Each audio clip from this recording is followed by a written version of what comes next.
Hello and hi guys! Ayan, hapon na po.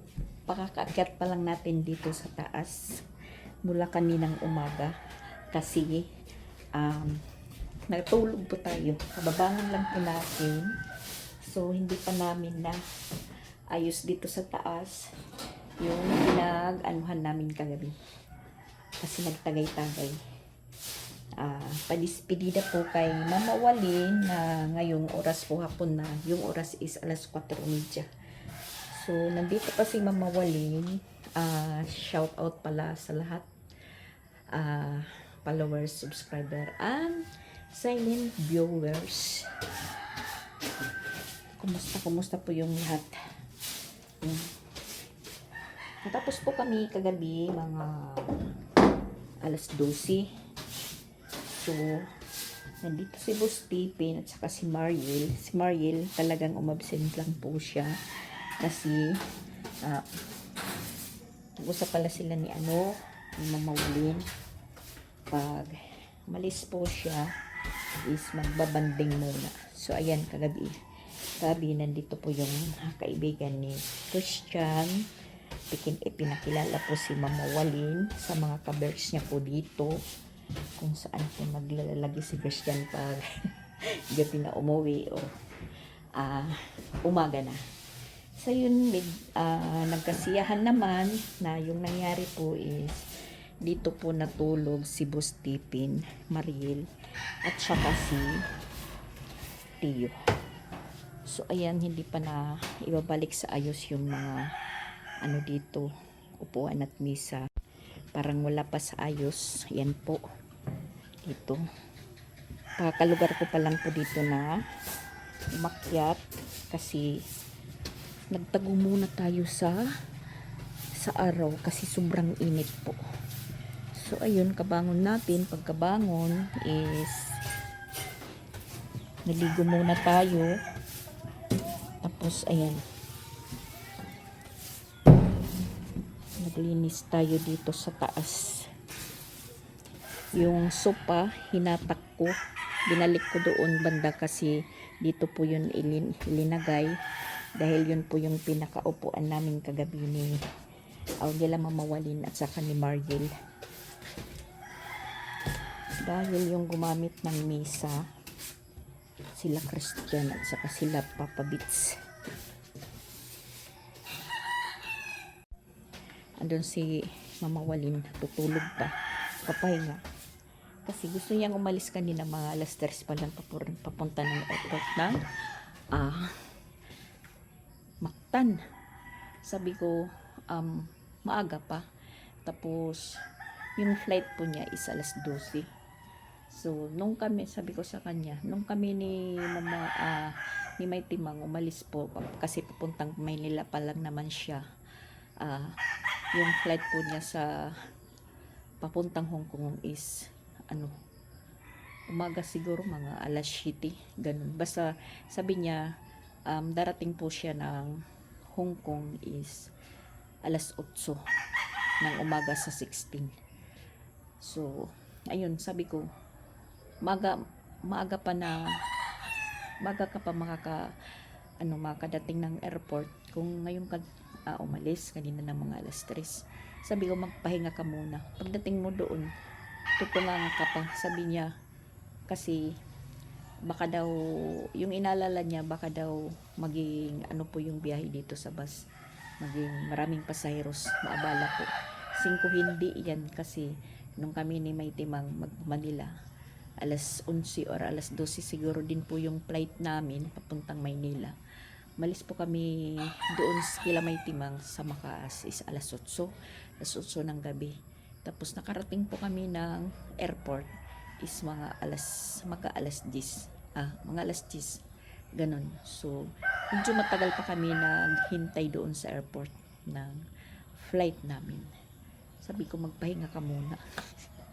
Ayan, parang si Mama Walin kasi aalis na naman. Parang nanghihina yung katawan, pero ngayon lang po yan na aalis na po siya. Pag nakaalis na, mawawala naman. Pero sabi niya is uuwi naman daw, babalik na siya kasi tapos po ng kontrata niya is sa November. Tapos naghihintay lang siya kung paparenyuhin pa siya or magre-renew siya. Pero sabi niya hindi daw siya kusang magsasabi ng ayaw na, hindi siya magre-renew. Ayaw daw niya, siya po yung magsabi na mag-renew. Bahala daw yung amo niya. Dahil may si magaling plano, ewan ko sa kanya kasi kung hindi niya mag-renew, uwi mo na siya dito, magre-relax na. Yun nga, mag-apply po siya ng trabaho dito naman sa Cebu. Balak po niya is sa Mitsumi din papasok siya kasi si Mariel maliit nga, kaya naman yung trabaho sa Mitsumi, so itry po niya. Buti yun kasi makakauwi siya. Ewan ko sa kanya yung plano niya. Tsaka parang sabi niya magtitinda daw siya dito sa bahay. Yun nga, sabi ko sige, ikaw bahala. Sabi ko sa kanya, didiskarte na lang tayo kung ano po yung rapat. Ako, pwede po ako maghimo, maggawa ng ulit. Magaling naman siyang helper sa mga ganong trabaho. Tapos basta kung ano lang po yung magiging magiging hanap buhay pag hindi na po siya mag-renew. Kung umuwi na talaga siya, yun po yung balak namin, yun po yung napag-usapan po namin. Kasi kung ako lang magpaplano ng ganun, hindi ko kakayanin guys, dahil kailangan ko po ng katulong or helper kasi si Papa Bits hindi naman po yan sa mga ganong mga bagay-bagay magiging maasahan mo na katulong. Mabuti yung kaming dalawa ni Mama Walin kasi alam namin po yung ginagawa namin. Kasi sabi nga ni Mama Walin nang hindi pa po siya nag-abroad, trabaho po niya yan. Magawa ng lumpia, helper, tapos magawa ng moron, magawa ng empanada. Expert po yan si Mama Walin magbalot, magpurma, ganun. Ako lang po yung nagluluto, syempre. So yun na nga, yun na po yung nagiging plano namin ni Mama Walin pag hindi na po siya mag-renew. Kasi lumalaki, sabihin nga natin, lumalaki na po yung mga bata, malaking gastusin. Masusolve naman po yan kahit dito lang hindi mag-abroad. Importante po dyan dahil lumalaki na po yung mga bata. Kinakailangan na din po ng aruga ng ina. Tapos yun nandito po siya, mga 9 days po siya nandito. Medyo naka-relax kasi siya po yung nag-aasikaso sa mga bata. Ganun.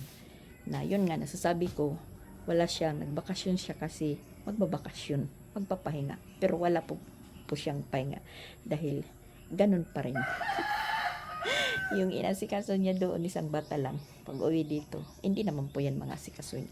Siyempre yung papakain, magbibis, mag-ayos ng buhok. Naging muna tayo, naging laylo. Siya po yung nag-asikaso sa mga anak niya. Tapos parang yung mga bata, okay naman po na nandito si Mama Wali. Para nadidisiplina po rin, nadidisiplina din po niya. Dahil, iba talaga yung pag-asikaso ng tatay sa mga anak. Hindi naman po lahat ng tatay na ganun kasi mayroong tatay na mas magandang mag-asikaso sa mga anak, katulad kay Pix. Ganun. Talagang lahat ng bagay is maaasahan mo, hindi po siya yung ibig sabihin na inaasa. kilos babae po siya. Kahit nung bata-bata pa, nag-aaral pa yan sila, silang lahat, yung tagaluto sa amin, taga-sibak ng kahoy, is si Rilan. Mas malaki po yung si Pix. Mas malaki po yung ano ni Pix sa bahay. Routine, pangbahay, mas alam ni Pix kaysa sa iba niyang mga kapatid. Kahit sila mamawalin, hindi sila yung nagsasaing, nagluluto ng ulam. Si Pix talaga. Siya po yung naging katulong ko sa sa bahay. Dahil mga nag-aaral pa naman po sila noon. Pero si Pix talaga yung naasahan ko sa bahay. Nakikita nyo naman pag nagpupunta dito sa Cebu. Siya din po yung nagluluto, kung ano-ano dyan. Kasi marunong po siya. Ganon. So, yun po yung plano ni Mama Walin.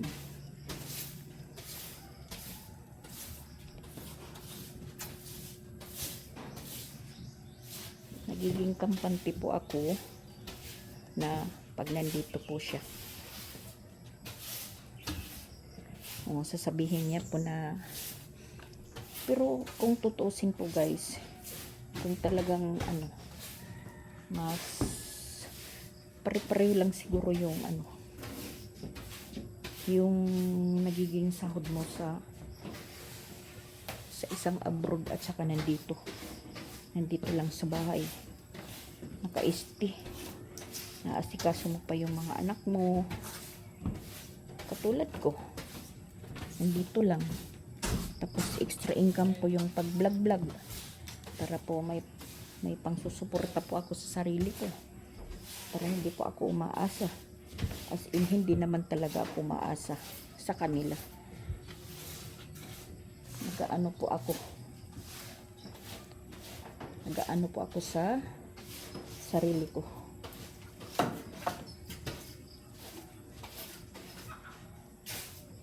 Wala silang problemahin sa akin guys.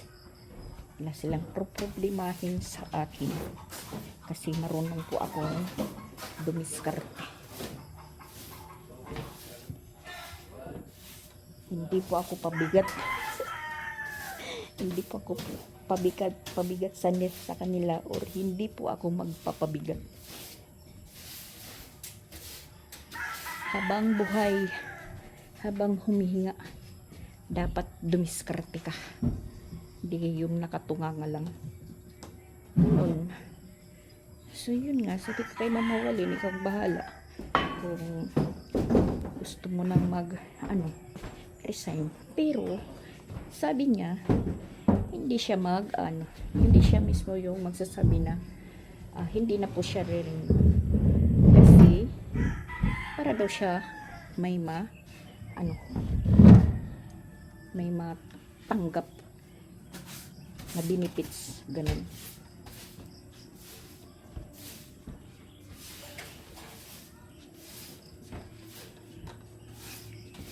Hindi po siya kusa daw magsasabi na ayaw na niya. Hihintayin lang niya yung amo niya yung magsabi na hanggang dito ka na lang, ganitong buwan, ganitong taon, tapos na po yung kontrata mo. So meron po siyang matatanggap na benepisyo daw. Basta hindi po siya yung mismo magsabi na ayaw po niya. Sila dapat magdesisyon, hindi daw siya. Although gusto po niya na mag-relax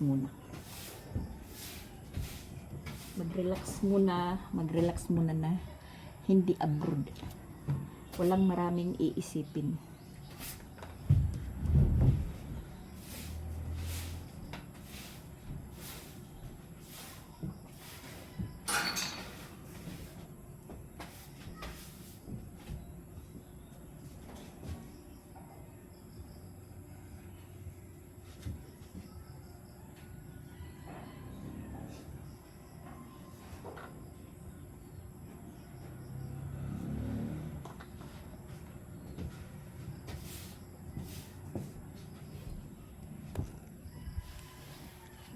Tapos masaya po tingnan na nandito si Mama Walin, nandito po siya at sila tipon-tipon, parang magandang tingnan.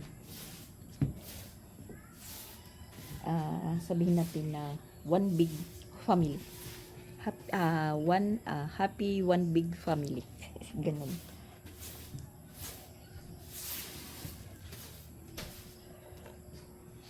At natapos na din tayo maglinis. Ayan. Linagyan ko po dito ng duyan. Kasi yung hangin is nandito. Nung time na nandito si Dian, dito po siya nagtatambay dito sa duyan. Ayan, si Kendrick naman nakaduyan doon sa baba. Naayos na ibalik na natin sa ayos po guys. Ayan. Tapos yung kumot unan na ginamit ni Adrian, ayan, ibababa natin dahil lalabhang ko bukas. Tapos ayan po dito, ibalik ko na din po yung upuan dito, na dito naman po nagiging tambayan ni Mama Walin at Christian. Nagbabanig po sila dito dahil mahangin. Dito po sila natutulog pag tanghali. Tapos ngayon wala pa naman si Ronald, so doon sila sa kwarto tatambay sa araw. Paggabi yung natutulog si Sansan, kasi sila Mama Walin naman dito naman natutulog silang apat, si Christian, Chrislyn at saka si Sia dito po. Tapos nung time din nandito si Dian, dito po natutulog. Ayan, dito po si Dian at saka si Chrislyn, Sia. Tas doon naman po si Christian at saka si Mama Walin. So ngayon alis na si Mama Walin, balik naman sa dati. Iwan ko kung matutulog pa dito sa taas si Chrislyn dahil wala ni yung mama niya, dahil doon po siya tumatabi sa kuya niya dahil matatakutin. Tapos kagabi dito naman natulog sila Boss Tipin at saka si Mariel. Sila po yung natulog doon sa kwarto ni Ronald. Tapos si Nikki is dito din nakatulog. Nabali kami po yung magkatabi ni Nikki. Tapos pagkagising ng mga alas 6, dahil alas 6 nagising na po ako, sumunod po si Boss Tipin dahil nagpunta pa po siya doon sa Makaas. Meron pong inihatid na pera para doon sa mama niya, galing po kay May Timang, dahil may pinabibili na yun naman si Nikki is pinapunta sa ospital ni May Timang. Ewan ko kung nakalabas na si May Timang ngayong araw din, kasi sabi lalabas na daw siya ngayong araw. Hindi ko lang po alam. Hindi naman po tayo nakadalaw doon kay May Timang, pero napahatiran natin po siya ng biko at pansit tas lumpia. Na sa time naman kagabi is nandoon daw sila ospital, sila Alrich, kasi dinala daw yung anak ni Alrich doon sa Damulog Hospital dahil iyak daw ng iyak. Sabi may lagnat, tapos parang inano ni Boss Tipin, kasi si Boss Tipin po yung nagpunta doon sa hospital. Wala naman daw lagnat, pero iyak ng iyak yung bata dahil parang may kabag, ganun. So ayun, nagpunta, dinala ng ospital yung kasama yung binan ni Alrich at saka yung partner niya, si Carl. So hindi ko na alam po kung ano po yung mga nangyari sa kanila, kung na-admit yung anak ni Alrich or na umuwi din po sila. Hindi ko na po alam. Na kanina naman is si Nikki is nagpunta doon kay May Timang mga alas 6 pa lang. Sabi ni Nikki, hindi pa siya nakaligo at saka wala siyang bihisan. Binibigyan ko ng bihisan siya, ayaw naman. Sabi niya na baka daw umuwi daw yung ate Gisa niya. Sana nakauwi na po si Gisa. At ayun, sabi ko nga, isa ko pang purpose na si Mama Walin is nandito is natutulungan po niya yung mga bata, yung mga assignment, lalong-lalo na si Sia. Natuturuan po niya ng mga assignment na alam niyo naman si Sia is anuhin pa. Kasi parang baby pa siya. Hindi pa niya kayang mag ano ng assignment. Tapos kung hindi mo tatanungin, kung kami-kami lang, kung hindi mo tatanungin, yun, hindi po mag-assignment. Mas mabuti po yung dito si Mama Walin kasi pag kadating ni Sia galing sa eskwelahan, inaano kagad, sabi mo, ano, may assignment ka? Sasabihin, wala. Tapos tinitingnan yung bag ni Sia, yun. Nalalaman niya na may assignment pala. Merong assignment na nakaraang araw pa. So, kagabi parang tatlong po yung na-answeran ni Mama Walin na parang easy lang po ni Sia na hindi po siya nag-assignment. Na yun pa po yung purpose. Kasi ako naman, hindi naman po ako talaga as in kapag subaybay po na magpo-focus na tuturuan ko siya dahil marami po akong gawain dito sa bahay. Pero tinuturuan ko naman. Hindi po yung katulad ni Mama Walin na napupukusan po niya. So, bali yung bata, nadadagdagan po yung kaalaman parte sa mga assignment niya. Kasi yun naman po yung ginagawa ni Mama Walin doon sa alaga niya sa Hong Kong. Yun. Ewan ko lang kay Mama Walin. Pero pinagsabihan ko na siya na, ikaw bahala. Kung re-renew ka or pa-renewin ka, ikaw lang bahala. Na, sabi ko nga, mas gusto ko nang parang maglaylo lang na hindi puro sa akin yung trabaho dito. O, laylo na nga kasi medyo nag-aasikaso na din si Christian, pero hindi pa rin fully booked na ganun asikaso. Percent ganun. Nabawas-bawasan lang. Katulad dito, pag hindi natin akyatin dito sa taas, wala lang. Okay lang nandito si Mama Walin kasi siya po yung naglilinis. Lahat, tinayaan ko siya. Inalungkat yung mga yung doon sa ilalim, yung sabi niya, tapon na ito, ko bahala ka dyan, pantapon niyan kung dapat nang itapon. Yun, may mga basura po siya na inipon nandyan sa sako. So, anuhin na lang po yan, susunugin. Ay, tingnan nyo yung kapitbahay ko guys, ang dami pala nilang nilaban kanina. Yan, mga nilaban nila, super dami. Na ako naman is nung isang araw pa po ako naglaba, may labahan po ako konti, yung kila Mama Walin is pinalulundre nila. So, bababa na po tayo.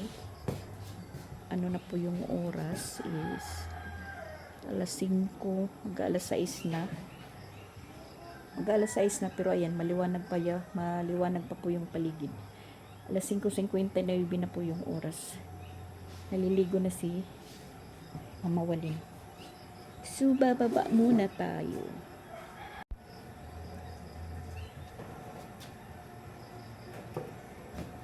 Wiling-wili si Teo dito sa hagdanan kagabi.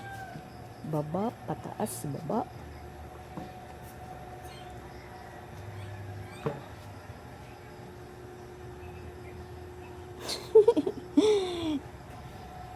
Kumakain na si Sansan. Tingnan nyo yung yung ilaw ni Papa Bit sa table office niya. 3 sapaw po yan. May orange, may purple, tapos may yellow. Tapos yung resulta, ayan. Ganyan po siya. Bagong ligo tayo, pero pinapagpawisan na po. Sa kakikilos. Dito tayo sa kusina. Anuhin natin yung mga gamit. Ayan, marami po kaming ulam kasi binili po yan ni Boss Tipin kanina. Kumain muna sila bago umalis. Yan, bumili po siya ng crab. Tas isda, pinaksiw. Tapos may prenito. So, yun, kumakain na si Sansan. Magliligpit muna tayo. Kasi aalis na si Mama Walin. Balik na naman tayo sa reality.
Nagamit ko na po yung mga ganitong sandok.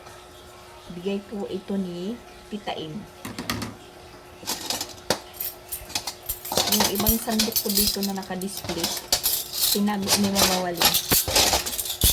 Kasi hindi naman po nagagamit.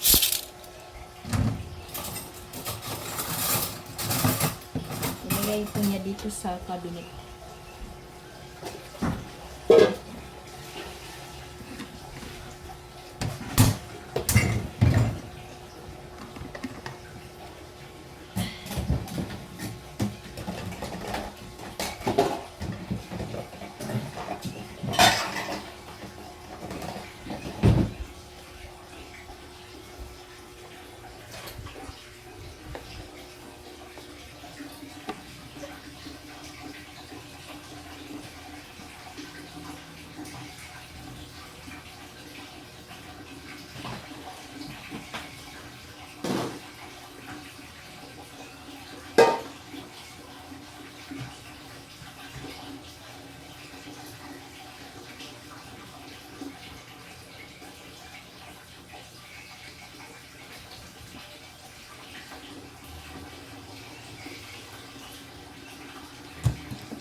Ano kung kanin ko rin eh?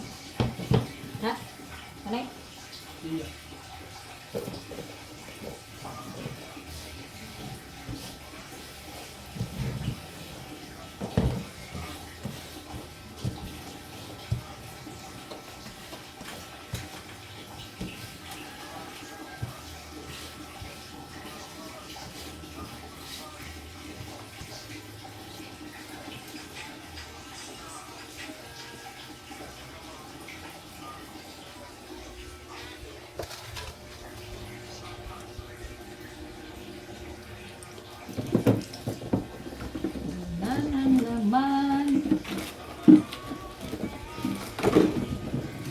Dishwashing.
Talaga ito ka dida, Christine.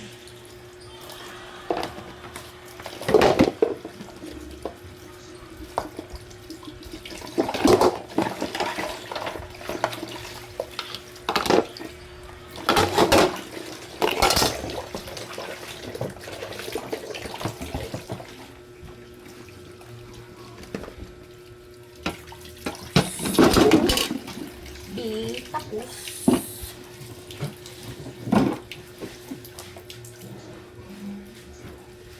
naghahanda na si Mama Walin dahil aalis na po siya.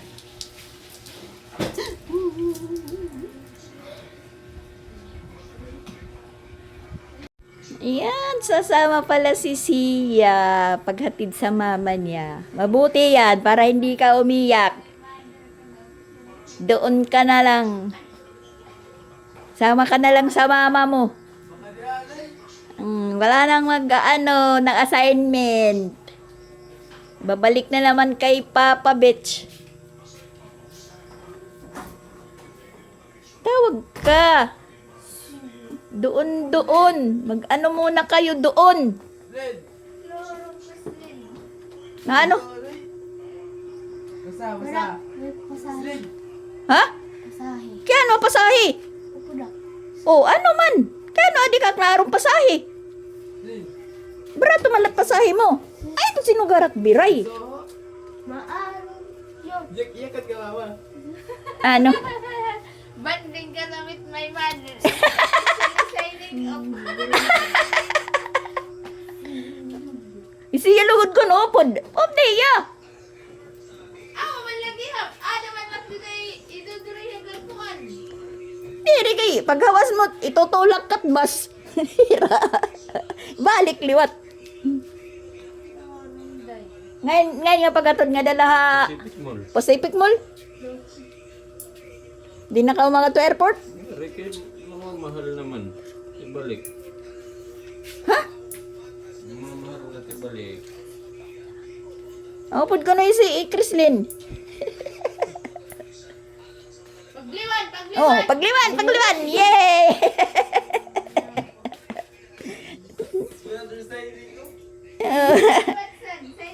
Ano ko no? Signing off.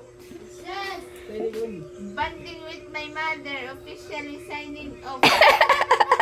Ay, iya post. Ayan. Sorry pala iya. Di ko po nakita yung story ni Ate Chrislyn kasi. Hain.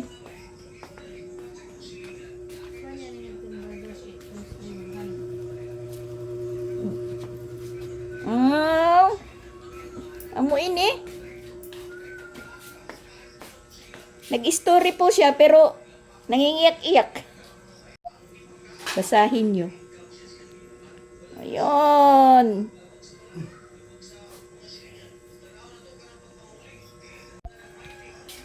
I-English na si Mama Walin. Si Chrislyn, nag-i-English na po siya.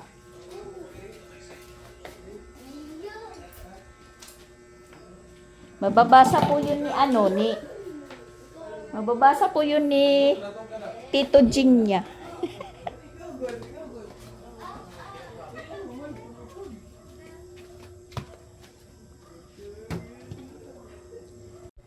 Signing off na din po siya. At ayan, nag-ano po ako guys. Nagkape muna ako.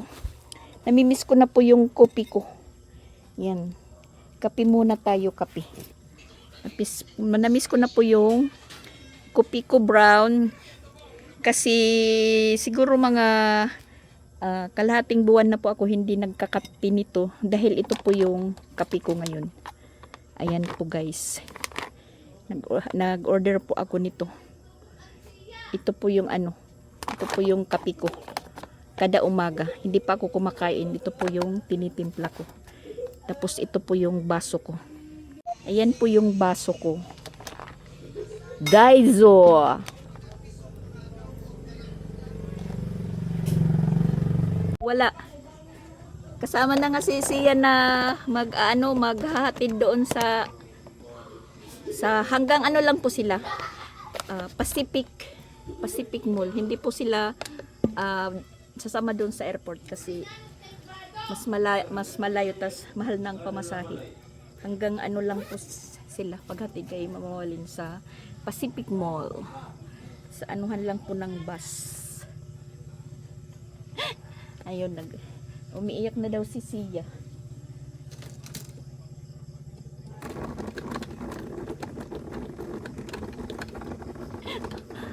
Tayo naman is patawa-tawa lang po tayo ngayon pero mamaya madadamay din po tayo. Pinapagpawisan talaga ako. Pero ganyan lang, normal lang po yan. Iba talaga yung may umalis na malayo kahit malayo, tulad ni mamawalin. Pag umaalis, mapapahuluha ka talaga kasi malayo. Pero kung sa Tacloban lang, okay lang, wala kasi pwede ka na magpunta ka agad kung meron kang pamasahe. Ibang pakiramdam po guys, ganun. Happy lang pag may umalis at pupunta dito, mga taga-Tacloban, tapos uwi na sila. Wala nga, parang normal lang kasi malapit lang. Kaya po namin magpunta doon. Katulad kay mamawalin na malayo. Yan, nakagkape tayo nang wala sa oras guys. Kasi bumili si mamawalin, nag-ano muna si mamawalin. Nag-grocery siya. Init. Nag-grocery muna siya kanina. Ayan. Shampoo, Rimsel, tapos pag tingin ko doon sa cabinet, merong kape. Bumili po siya ng kopi ko brand. Ayun. Na tuloy ako natakam. Kasi yung nagkakape ng kopi ko brown ako. Kay Christian iba yung creamy white. Tapos yung kay Papa Beats is yung black kopi ko. Yun po yung sa kanya. Ako yung kopi ko brown. Hindi na talaga ako bumili niyan. Mamawalin niya bumili, hindi po niya alam na hindi na po ako nagkakape. So yun, natakam tuloy ako. Sabi ko, na-miss ko yung kopi ko brown, muna ako nagkakape. Ewan ko sa kanila kung kakain pa sila. Makaon pa walin? Makaon pa ka mo?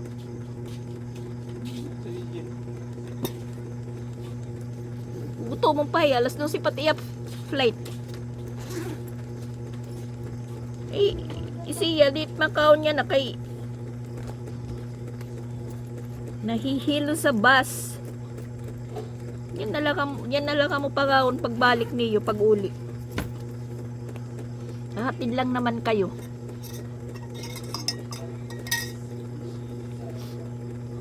Maganda po yung itong kape. 100 pieces po ito. 100 pieces. Ayan, napakarami pa po. Napakarami pa po. Hindi na kinakailangan mag-asukal. Talagang pure kape lang po. Kada umaga po ako umiinom. Kada umaga isang piraso.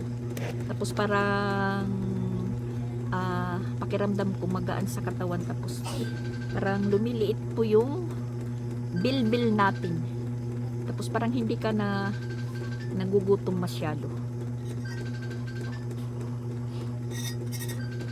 Tapos na yung bakasyon ni Mama Walin na 9 days.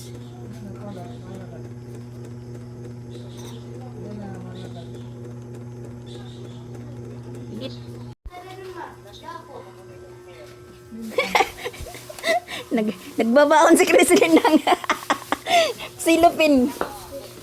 Yan, nagbabaon sila ng plastic silupin kasi handa sa pagsuka. Wow, si Mama Walin uuwi na.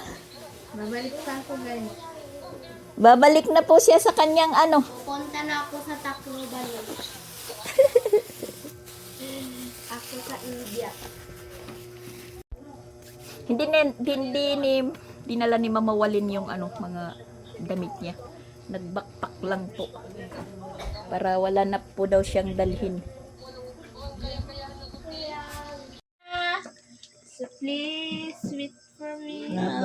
Banding signing off. Ano lang? It motor ni mo dadadon.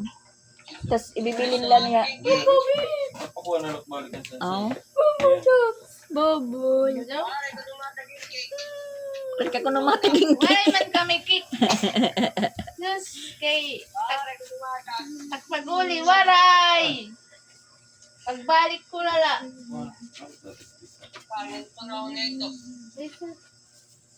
Babalik pa. Ay, kamuha mo sila kung dito may kuwan. Dito munisipyo.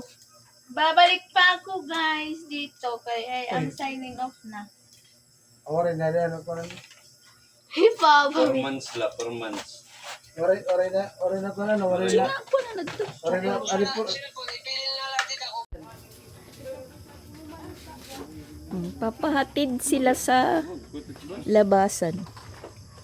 Yan lang po yung dala ni Mama Walin, yung nasa kay Chrislyn.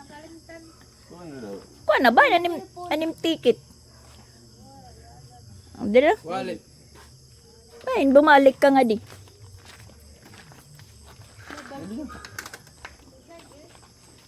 Dito nung kamusakay. Yung makusang kumada. Bye-bye, guys. Madang gawas. Ayaw na. Ay upo di Shaira. Bye. See you soon, guys. See you soon, guys. Bye na. Yan. Uwi na naman si Mama Walin. Oh, magandang kasama yung mga bata paghatid dahil hindi tayo makakakita na iiyak. Yan, inano talaga ni Mama Walin yung ibang gamit niya. Nagbakpak lang po siya. Backpack lang yung dala. Bye-bye na, Mama Walin. See you in 4 months.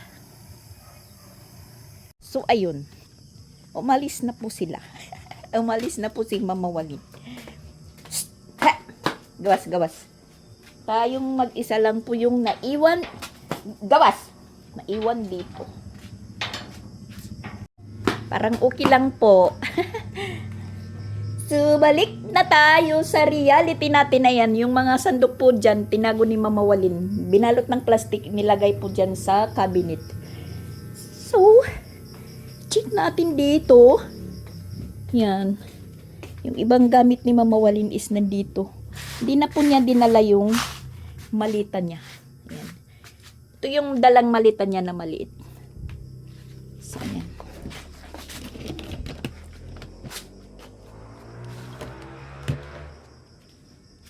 Siyempre, yung lotion, iniwan. Dahil marami po kaming gagamit dito. Yan. Wala nang kao dito. Balik na naman. Yung turutot ni Duday. Kinuha ito ni Tiyo. So, ayan guys. Bye-bye muna. Thank you for watching po. God bless us all. Bye-bye po.